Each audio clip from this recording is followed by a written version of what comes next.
장 같이 읽도록 하겠습니다. 시편 128편입니다. 같이 읽습니다. 여호와를 경외하며 그의 길을 걷는 자마다 복이 있도다.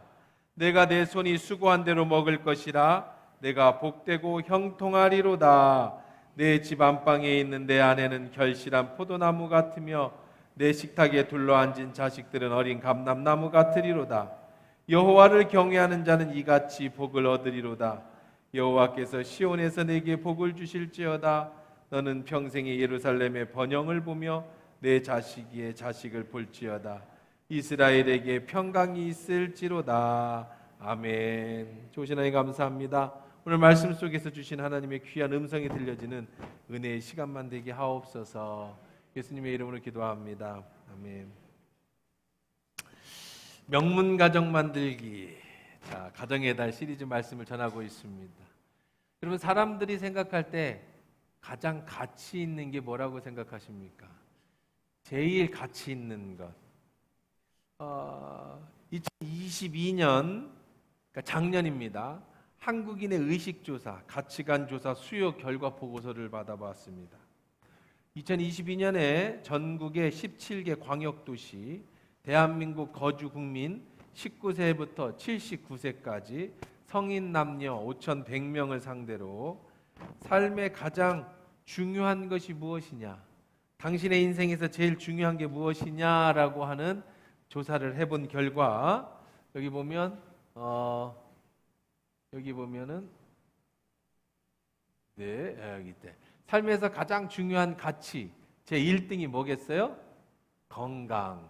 39.5%가 하나를 꼽으라고 하면 건강을 뽑았습니다. 두 번째가 건강한 가정 21%, 그 다음에 풍요, 물질, 그 다음에 능력이 7.3%, 사회적 성공이 6.0%. 자, 그래요. 그래서 제일 중요한 것을 사람들이 건강이라고 생각했다. 두 번째는 행복이라고 생각했다. 근데 거꾸로 얘기하면은요, 반대로 얘기하면 이렇습니다. 당신이 사회적으로 성공했어도, 뒤로 올게요. 당신이 자신의 능력이 개발됐어도, 당신이 돈이 많아도 가정이 행복하지 않고 건강하지 않으면 당신은 행복하지 않습니다. 라고 사람들은 느낀다는 거예요. 반대로 또 다시 순서대로 하면 당신이 건강하고 당신의 가정이 행복하다면, 당신이 경제적으로 풍요롭지 못해도 혹은 능력이 없어도 사회적으로 성공하지 못했어도 당신은 행복하다고 느낍니다 라고 하는 것을 보여주는 그런 자료라는 겁니다. 사람들은 건강을 제일 중요시 생각을 했습니다. 그렇죠? 뭐 아무리 돈 많고 가정이 행복해도 죽으면 무슨 소용이 있어요. 그 다음에 중요한 건 가정이다라고. 이 의식조사는 뭐 옛날부터 지금까지 우리 조사가 8년 그 전부터도 진행됐습니다만은 매년 똑같은 결과가 나왔습니다. 우리나라만 이렇게 건강과 가정, 그 다음에 경제 이렇게 순서를 정했을까요? 그렇지는 않습니다. 이 통계는 우리나라만 아니라 전 세계 동서고금을 막론하고 또 시대를 막론하고 다 똑같은 결과가 나왔어요. 그래서 오늘 본문에서도 보면 시편 128편입니다. 이 시편 128편에는 성전에 올라가는 노래라고 하는 부제가 적혀 있습니다. 무슨 얘기냐면 이스라엘 백성이 성전에 올라갈 때 부르던 노래다라는 거예요. 그러면 성전에 왜 올라갔느냐?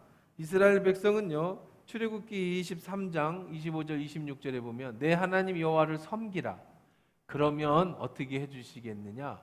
여호와가 너희의 양식과 물과 복을 내리고 건강을 책임져 준다는 거예요. 너희 병에 병을 제거해주고 내 나라에 낙태하는 자가 없고, 가정이죠, 임신하지 못하는 자가 없을 것이라. 내가 너희의 날수를 채우리라. 하나님은 이렇게 약속을 했어요. 이스라엘 백성은 언약 백성이라고 하는데요, 우리 수요일마다 그걸 공부하고 있습니다. 하나님과 이스라엘 백성이 약속을 했어요. 손가락을 걸고 약속을 했어요. 무슨 약속을 했느냐면 네가 하나님을 섬기면, 하나님을 잘 섬기면 하나님 이렇게 약속하십니다. 내가 너희의 건강과 가정을 책임져 줄 거다. 이게 하나님의 언약입니다. 그래서 이스라엘 백성은 1년에 3번, 아무리 적어도 1년에 한 번은 반드시 성전에 올라가서 그 언약을 다시 체결합니다. 1년 계약을 체결하는데, 하나님과 계약을 체결하는데 1년에 한 번씩 성전에 꼭 올라가서 도장을 찍어요. 언약을 체결합니다. 무슨 계약이냐면, 하나님이 너의 건강과 가정을 책임져 줄게. 너는 하나님 말씀에 순종해. 그렇게 하겠니? 네, 그렇게 하겠습니다. 그래서 1년에 한 번씩 성전에 올라가서 도장을 찍습니다. 근데 성전에 올라가는 게 쉬운 건 아닙니다. 경상남북도만한 땅이 이스라엘 땅입니다. 그러니까 성전에, 서울에 한 번 가려면, 예루살렘 성전이 서울에 있다고 가정을 하면 적어도 하루나 이틀, 많이는 3일씩 걸리고요. 외국에서부터 성전에 올라오려면 일주일씩, 한 달씩 걸리기도 합니다. 그래도 이스라엘 백성은 성전에 올라갔습니다. 왜 올라갔느냐? 하나님과의 언약을 체결하기 위해서, 재갱신하기 위해서. 무슨 언약이라고요? 내가 하나님 말씀을 잘 듣겠습니다. 순종하겠습니다. 그러니 하나님은 나의 가정과 건강을 책임져 주십시오. 그래서 이제 예수님도 12살에 성전에 올라가셨다가 어머니 아버지를 잃어버린 사건이 성경에 나오지 않습니까? 그것처럼 이스라엘은 전통적으로 하나님을 그렇게 섬겼습니다. 자, 뭐 지금 사람들 생각하기에 1년에 한 번 정도 성전에 올라가면 뭐 괜찮겠네. 그런 건 아니고요. 그들은 3일씩 일주일씩 성전에 올라가야 했고, 매주 안식일에는 회당에서 예배를 드린 거예요. 지금처럼 우리가 주일날 예배 드리는 거 말고 1년에 한 차례씩 서울로 걸어 올라갔다는 겁니다. 그때 부르는 노래가 128편. 그 말씀이 오늘 본문의 말씀인 거죠. 자, 근데 이스라엘 백성은요, 하나님과 이 언약을 언제부터 체결했느냐면 모세 시대부터 체결을 했어요. 그럼 이 언약의 체결이 언제까지 이어지냐면 지금까지 이어집니다. 이스라엘 백성은 우리하고 조금 다른 한 가지가 있는데, 우리는 예수 그리스도를 나의 구주로 영접하지만 유대교인들은요, 예수님을 영접하지는 않습니다. 예수님을 믿지 않아요. 대신 뭐만 믿느냐면 구약의 하나님만 믿습니다. 그래서 그 언약을 지금까지도 유지하고 있는데, 이스라엘 백성이 예수님을 믿지 않고 예수님을 십자가에 죽은 죄의 벌을 어떻게 받았느냐면 2000년 동안의 나라를 잃었어요. 그러니까 전 세계에 흩어져서 살았다라는 겁니다. 특히 독일에 살던 유태인들은 히틀러에 의해서 학살을 당하는 것, 여러분들 잘 기억하시죠? 예수님을 십자가에 죽인 죄의 값을 그들은 2000년을 받았습니다. 그런데 그들은요, 한 가지 뭘 가지고 있느냐면 하나님과의 언약은 끝까지 붙잡고 있었어요. 그 결과 하나님은 그들의 가정에 복을 주시고 그들의 건강과 삶을 지켜주셔서 2000년 나라를 잃고 흩어졌지만 다시 2000년 후에 하나님은 이스라엘이라는 나라를 회복시켜 주셨고, 그 2000년 동안 나라를 잃고 흩어졌던 우리나라 인구의 4분의 1도 안 되는 그 인구의 절반이, 다시 말하면 우리나라 그 노벨상의 절반을 유태인들이 차지했어요. 지금도 유태인들은 전 세계에 부를 가지고 있습니다. 다이아몬드와 보석의 모든 가격을 유태인들이 매깁니다. 유태인은 거지가 없습니다. 유태인들은 전부 부자로만 삽니다. 유태인들은 나라를 잃고 2000년을 살았음에도 불구하고 미국의 정계와 그 다음에 여러 전 세계를 움직이는 사람 중에는 대부분이 유태인들이 포진하고 있죠. 우리나라 인구의 4분의 1도 안 되는 인구, 나라를 잃고 2000년 동안 흩어졌던 인구들이, 그 사람들이 어떻게 2000년 만에 다시 나라를 재건하고 여전히 전 세계에 부를 누리고 전 세계에 영향력을 끼칠 수 있느냐? 그들은 단 한 가지 전 세계인이 가지지 못했던 것이 있었으니 바로 하나님과의 언약 관계라는 거예요. 하나님은 여전히 그들을 축복해 주고 계시고 그들의 가정과 그들의 부를 책임져 주고 계시더라. 건강을 책임져 주고 계시더라는 것을 우리 역사를 통해서 배우게 됩니다. 그렇게 이스라엘 백성은 2000년 동안 넘게 지금까지도 하나님과의 언약을 유지하고 성전에 올라가며, 물론 지금의 성전은 없어졌습니다마는 그들은 이 신앙을 지키고 안식일을 지키고 하나님을 제일 우선으로 살아가고 있는 민족이라는 거죠. 오늘 본문을 기독교 명문 가정 만들기 첫 번째 시간이라고 제가 말씀을 드렸습니다. 기독교 명문 가정은 어디서 나오느냐? 오늘 본문에서처럼 여호와를 경외하며 그 길을 걷는 자마다 복이 있다. 기독교 명문 집안이 가정이 되는 가장 핵심은 여호와를 경외하는 거예요. 하나님을 섬기는 가정입니다. 여러분이 잘 되고 싶으면, 여러분의 자녀가 잘 되고 싶으면, 여러분이 명문 가정을 이루고 싶으면 가장 중요한 핵심 첫째가 여호와를 경외하는 거예요. 하나님 안에 있을 때 우리가 명문 가정이 아니라 기독교 명문 가정이라고 제가 말씀을 드렸죠.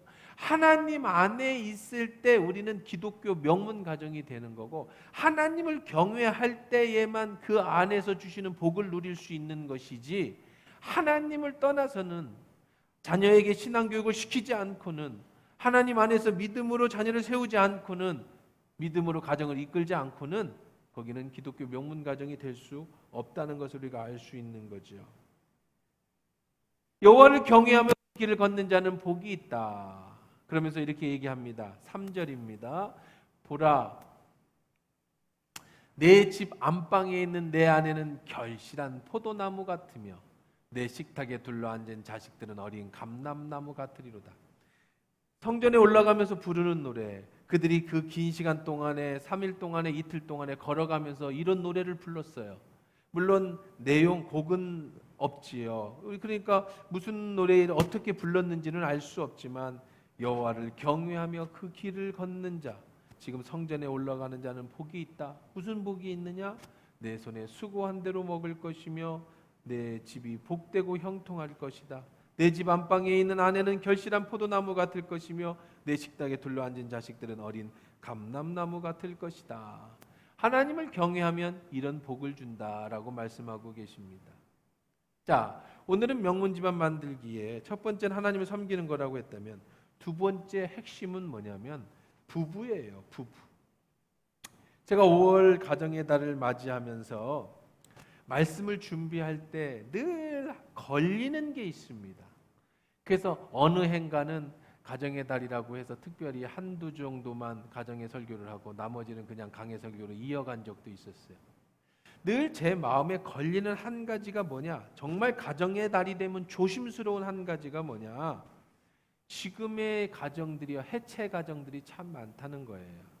이혼 가정이 굉장히 많아요. 이혼 가정의 사람들이 많은 교회인데 여기서 그 어떤 가정에 대한 설교를 하기가 참 어려워요. 조금이라도 마음에 상처를 줄 수도 있는 거고, 또 죄의식을 심어줄 수도 있는 거고, 그래서 그런 것들을 얘기하기가 참 쉽지 않습니다. 전통적으로 우리는 이혼을 터부시했습니다. 교회도 이혼에 대한 설교를 아마 어느 교회에서도 들어보기 힘들 겁니다. 그런데 현실은 어떻습니까? 절반 이상이 이혼에 대해서 고민하고 혹은 이혼을 하고 있는 현실이라는 거예요. 그거를 우리는 터부시하고, 그거는 모른 척하면서 그저 가정의 화목과 가정의 부부의 얘기, 자녀의 얘기를 해봐야 그것이 참으로 현실적으로 다가오지 힘든 시대라는 겁니다. 사람들은 어떻게 이혼에 대해서 생각을 할까요? 그래프를 한번 볼게요. 여기 보면 아까 말씀드린 이혼에 대한 인식조사입니다. 질문은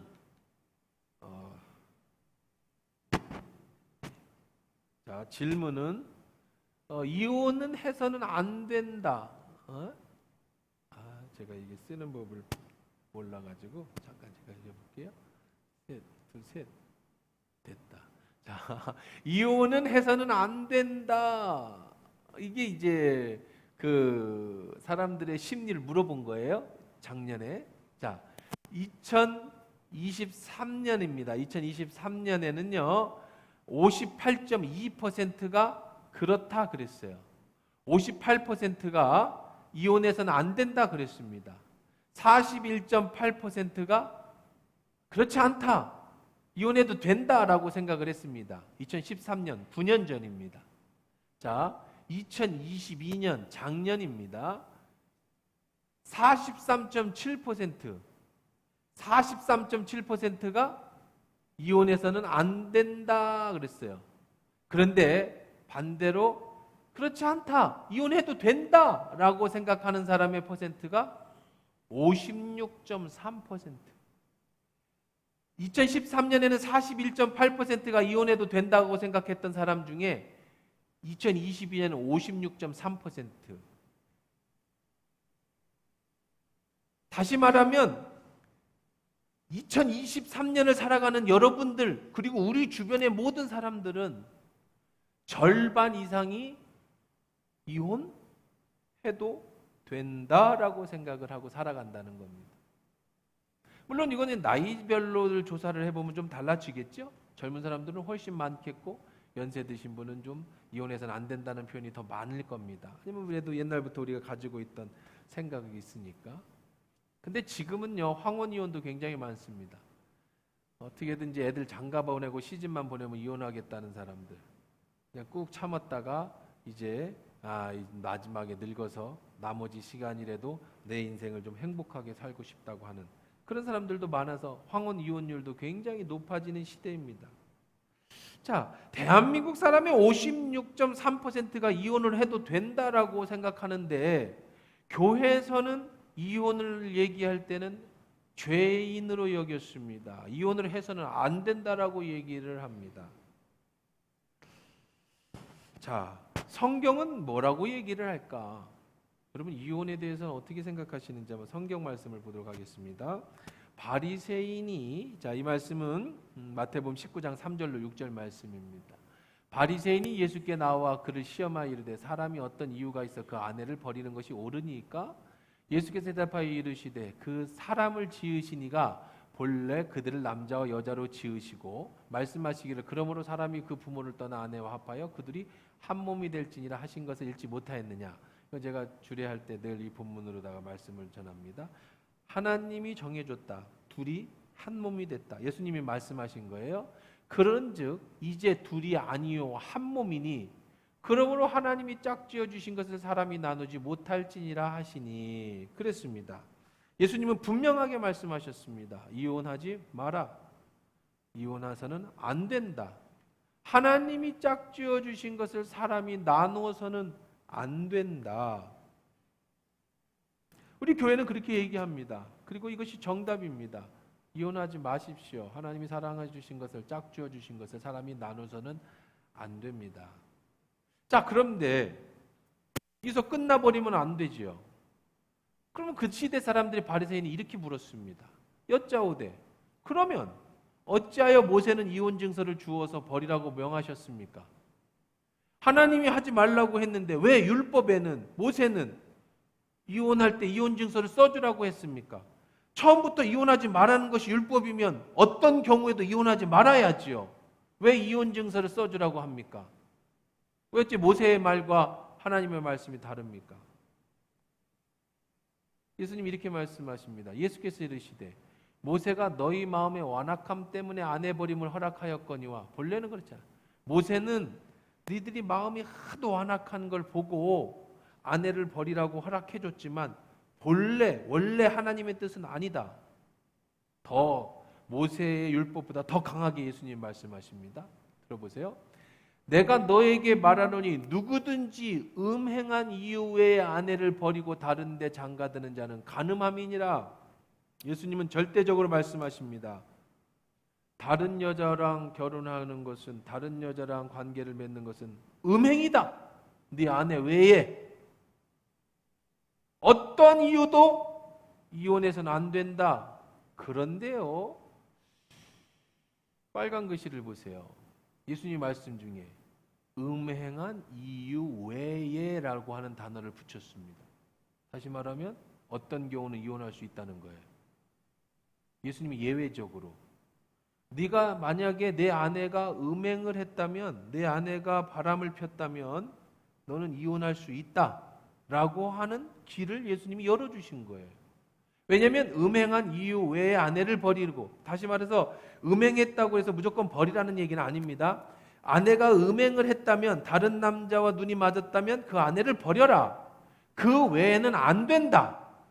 그러니 이혼은 안 된다, 이 말씀입니다. 이것이 하나님의 말씀이고 예수님의 말씀입니다. 자, 그런데 여기에는 여러분, 이것으로다가 멈춰 있으면 안 되는 중요한 포인트 하나가 있습니다. 그게 뭐냐면, 예수님 시대와 지금 시대의 시대적 상황이 다릅니다. 그거를 염두에 두셔야 돼요. 바리새인들이 물었습니다. 왜 모세는 이혼 증서를 써줘도 된다고 했습니까? 그러니까 이혼해도 된다는 얘기 아닙니까? 예수님 말씀하셨습니다. 음행 외에는 안 된다. 모세가 그렇게 얘기한 건 너희들이 너무 마음이 완악하기 때문이다. 원래 하나님 뜻은 어떤 이유에서도 이혼은 안 된다. 음행 외에는 이혼이 안 된다. 라고 얘기를 했죠. 자, 여기에 중요한 건 음행한 이후에 아내를 뭐 하면이라고 그랬어요? 이혼이라고 했습니까? 버리고라고 그랬죠. 그 당시의 이혼과 예수님 시대의 이혼과 지금 시대의 이혼은 전혀 다르다라는 걸 아셔야 돼요. 성경에 이혼이라고 하는 단어는 없습니다. 다른데 장가든다 이렇게 우리가 생각하는 이혼과 성경이 여러분이 생각하는 이혼은 전혀 다른 개념이라는 거예요. 그런데 그것을 가지고 들어와서 사람을 판단해서는 안 되는 시대입니다. 무슨 얘기냐? 예수님 시대에는요, 구약 시대 한번 보십시다. 출애굽기 20장 17절입니다. 내 이웃의 집을 탐내지 마라. 이 10계명의 마지막 10가지 계명입니다. 10계명입니다. 그런데 내 이웃의 뭐도 탐내지 말아야 돼요? 아내를 탐내지 말아야 합니다. 그의 남종도 탐내서는 안 됩니다. 그의 여종도 탐내서는 안 됩니다. 그의 낙이나 무릇 내 이웃의 소유를 탐내서 안 됩니다. 탐심을 버려라. 욕심을 버려라. 그런데 저 집 소 참 좋다. 저 소 갖고 싶다. 저 집 종이 정말 일 잘한다. 저 종 갖고 싶다. 이거는 탐심입니다. 그런데 10계명에 뭐가 들어있냐면 거기에 이웃의 아내가 들어있어요. 다시 말하면 10계명이 쓰여질 당시의 시대는 여자를, 아내를 소유로 여겼습니다. 사고 파는 개념으로 여겼습니다. 그래서 아내를 많이 뒀습니다. 2명도 주고 3명도 주고 4명도 뒀습니다. 저 여자가 예쁘면 아내로 그냥 데리고 왔습니다. 돈 주면 돼요. 지참금을 주면 됩니다. 그러면 그 아버지로부터 그 여자를 사오는 개념이었어요. 그 시대의 상황이 그랬다는 겁니다. 예수님이 아내를 버리는 자는 이라고 그랬죠. 버린다. 그런데 소유라는 것은 뭐 할 수 있는 거예요? 내가 가져왔는데 마음에 안 들면 버릴 수 있는 게 소유입니다. 예수님은 이 부분을 명심하고 계셨어요. 뭐라고 얘기했느냐? 여자는, 아내는 네 소유가 아니다. 그러니 버려서는 안 된다. 아내의 결격 사유, 음행, 너를 배신했어. 그러면 버려라. 그 외에는 어떠한 이유가 있어서도 버려서는 안 된다. 모세는 뭐라고 얘기를 했느냐면 여자를 버릴 때는 반드시 이혼 증서를 써줘라 그랬어요. 왜 이혼 증서를 써주라고 했느냐면 이혼 증서가 있어야 이 여자는 다른 남자한테 시집을 갈 수가 있습니다. 그런데 나쁜 사람들이 이혼 증서도 써주지 않고 여자를 버려요. 그 당시 이혼은 어떻게 됐느냐면 넓은 회당에서 나는 이 여자랑 이혼합니다. 나는 이 여자랑 이혼합니다. 나는 이 여자랑 이혼합니다. 3번 이야기를 하면 이 여자와 이혼이 됩니다. 재판을 받을 필요도 없어요. 재산을 분할할 필요도 없습니다. 왜냐하면 소유니까. 버리고 싶으면 버려야 돼. 그것이 너무 완악하단 말이에요. 사람들이 너무 악해요. 그래서 모세가 그 악한 마음 때문에, 완악한 마음 때문에 이혼 증서를 써서 여자를 버려라, 그렇게 말했다는 거예요. 근데 예수님은 이렇게 말씀하셨어요. 그것도 악하다. 이혼 증서를 써주는 것도 악하다. 아내를 버려서는 안 된다. 그것이 성경에서 말하는 이혼입니다. 그럼 버림받은 아내는 어떻게 되느냐? 자기의 원래 아버지 집으로 돌아가야 합니다. 근데 그 아버지가 죽을 수도 있고 원하지 않을 수도 있잖아요. 그러면 이 사람은 뭐가 되느냐면 창녀가 되거나 아니면 거지가 되거나 아니면 자살해서 인생을 끝내야 되는 비참한 결과를 나오게 됩니다. 지금 시대는 있을 수도 없는 일이지만 예수님이 시대나 성경이 쓰여질 그 당시의 시대는 그랬다는 거예요.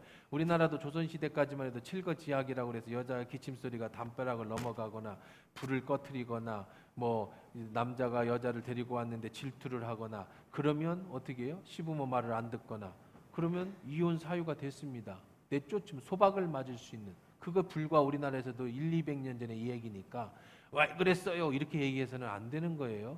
근데 예수님은 그 모든 것을 다 깨트리고 어떠한 이유가 되든 여자를 버려서는 안 된다. 이것은 너와 아내는 남편은 하나다. 하나님이 짝지어 주신 것이다 라고 하는, 어쩌면 예수님의 그 발언은 시대를 뛰어넘는 파격적인 언어였어요. 예수님은 여성 해방주의자입니다. 여성의 인권을 존중해 주시고 여자를 남자와 동등된 인격으로 만들어 주시는 분이 예수님이세요. 그래서 그리스도의 복음이 들어가는 나라마다 다 여성들이 해방된 겁니다. 그것이 예수님의 마음이에요. 그런데 지금 만약에 그때 여자를 버리게 되면, 이혼을 하게 되면 여자는요 거지가 되거나 창녀가 되거나 죽을 수밖에 없는 상황이니까 남자가 모든 주도권을 가지고 있어요. 그 당시는 이혼이 아니라 버림받는 거고, 그 당시는 이혼이 아니고 버리는 겁니다. 자, 그 말씀이 쓰여질 배경이 신약 성경입니다. 그러면 그 뒤로는 어떻게 됐느냐? 자, 오늘 말씀 또 보십시다. 디모데전서 5장 9절입니다. 보면 과부로 명부에 올릴 자는, 과부는 어떤 사람이냐면 남편이 죽었어요. 이혼을 당했습니다. 그래서 교회가 그 사람을 돌보기로 합니다. 죽거나 창녀가 될 수는 없잖아요. 그래서 교회가 그 사람을 돌보기로 했습니다. 그래서 과부 명부를 만들었어요. 그러면 과부 명부에 올릴 사람은 누구냐? 나이가 60이 덜 되지 아니하고 60이 넘어야만 과부 명부에 올립니다. 한 남편의 아내였던 자야 돼요. 뭐 이 남자 저 남자 막 돌아다녔던 여자는 안 됩니다. 정제를 지켰던 여자로서. 자, 보십시다. 선한 행실의 증거가 있어 혹은 자녀를 양육하며 혹은 나그네를 대접하며 성도들의 발을 씻으며 혹은 환난 당한 자를 구제하며 호드문 선한 일을 행한 자라. 정말 착하게 살았던 사람이 과부가 됐어요. 그래서 60이 넘으면 과부 명부에 올려서 그 사람을 교회가 돌봐라, 그 얘기입니다. 그런데 여기 중요한 단어가 있습니다. 젊은 과부는 올리지 마라. 왜냐하면 정욕으로 그리스도를 배반할 때 시집가고자 합니다.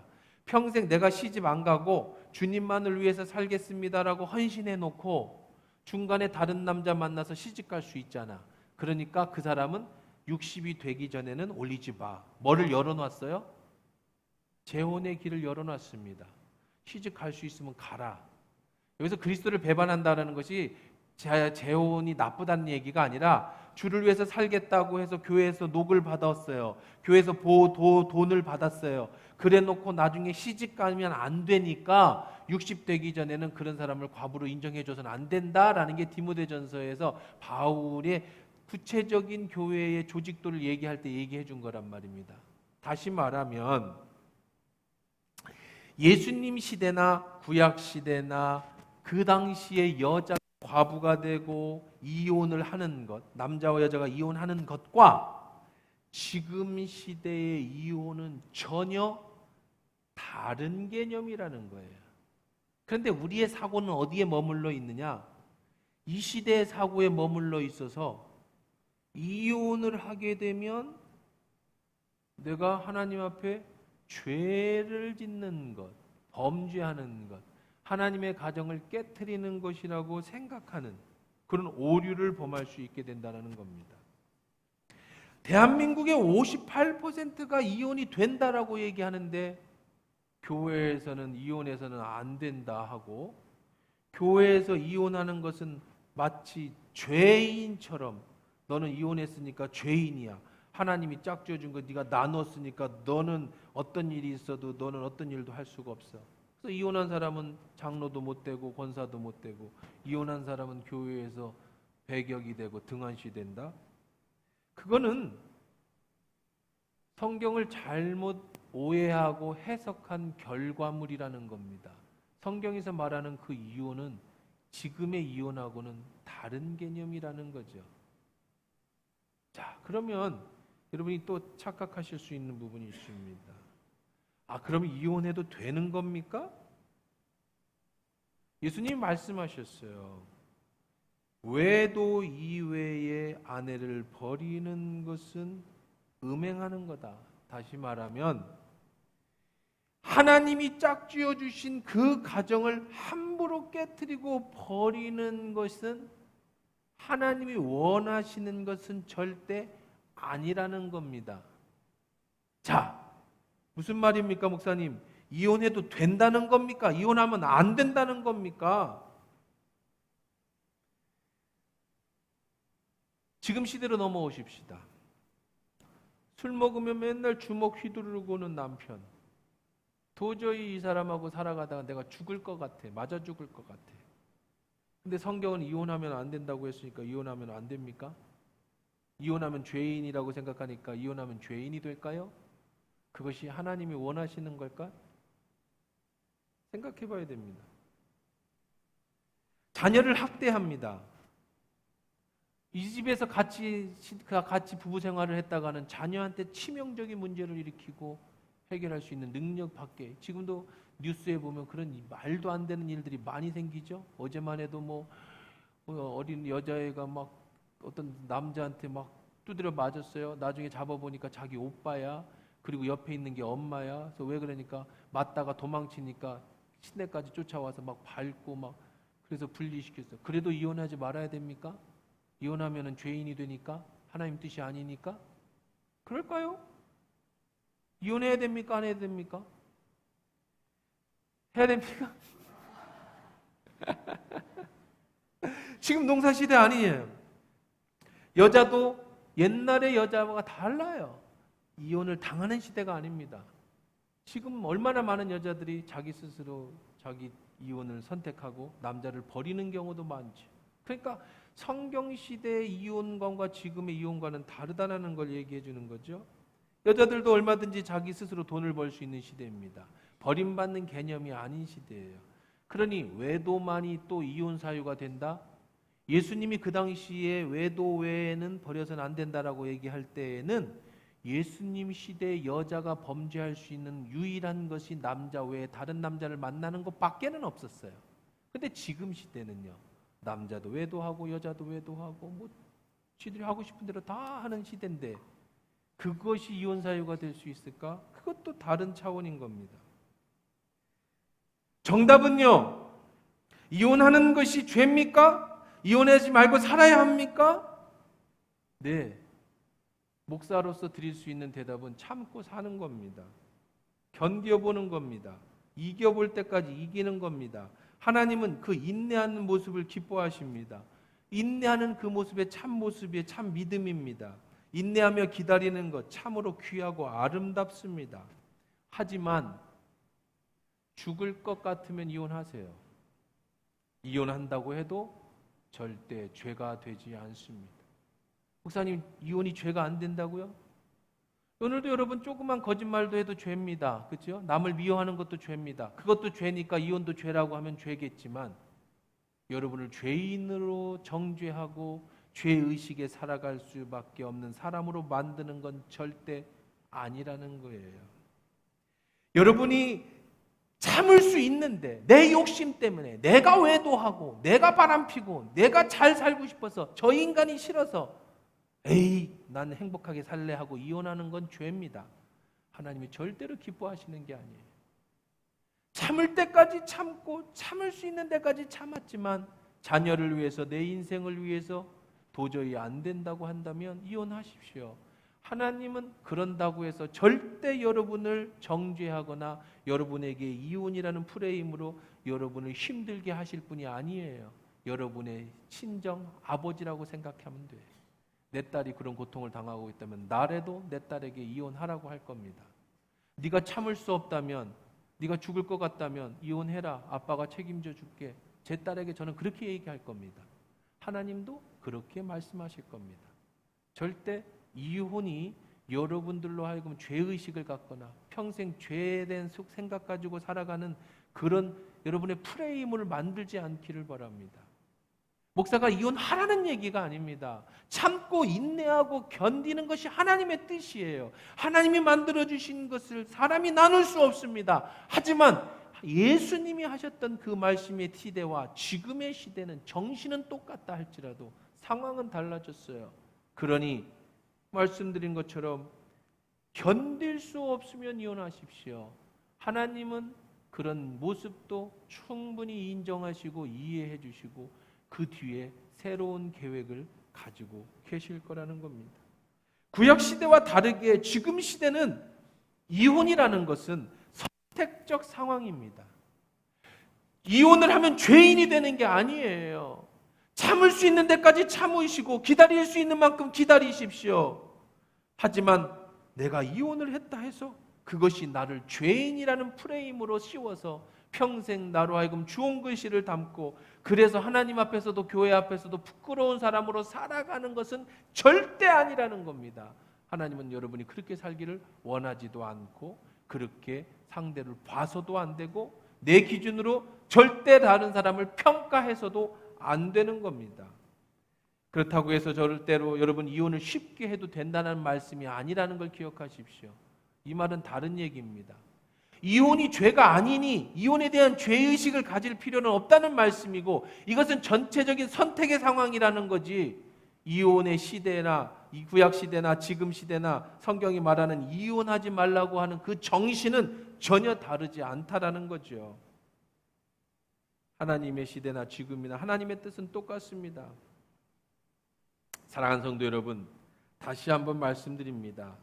이혼은 하나님이 기뻐하시는 일은 아닙니다. 하지만 이혼한다고 해서 내가 정죄되어지고 주홍글씨를 잡고 평생 부끄러움에 살라는 말도 절대로 아닙니다. 하나님은 친정아버지처럼 하나님은 친부모님처럼 여러분이 우선은 행복하기를 원하시고 기쁘게 살기를 원하시지 인상 쓰며 어거지로 그 가정을 이끌어가는 걸 원하시지는 않으시니까 절대 순사숙고하고 최종 결정은 내가 하지만 죽을 것 같으면 하십시오. 하지만 죽기 전까지 인내하십시오. 그것이 하나님이 여러분에게 해주고 싶은 그리고 지금 이 시대의 이혼에 대한 하나님의 정의입니다. 성경의 정의입니다. 이거 동전의 양면과 같습니다.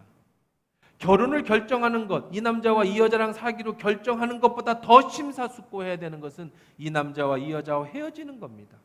그것은 죄라서가 아니라 참고 사는 것보다 더 나은 희망이 기다리고 있다고 해서 이혼한 후의 삶이 더 행복해지리라는 보장이 없기 때문이에요.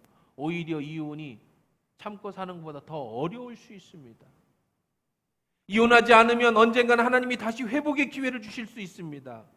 아니면 지금 남편으로부터 아내로부터 받지 못한 상처와 아픔을 하나님께로 가지고 와서 그분이 주시는 사랑과 용서, 위로를 배우면서 그렇게 나를 만들어가고 있는 과정인지도 모르겠습니다. 그러니 쉽게 이혼을 결정하지 말라는 거죠.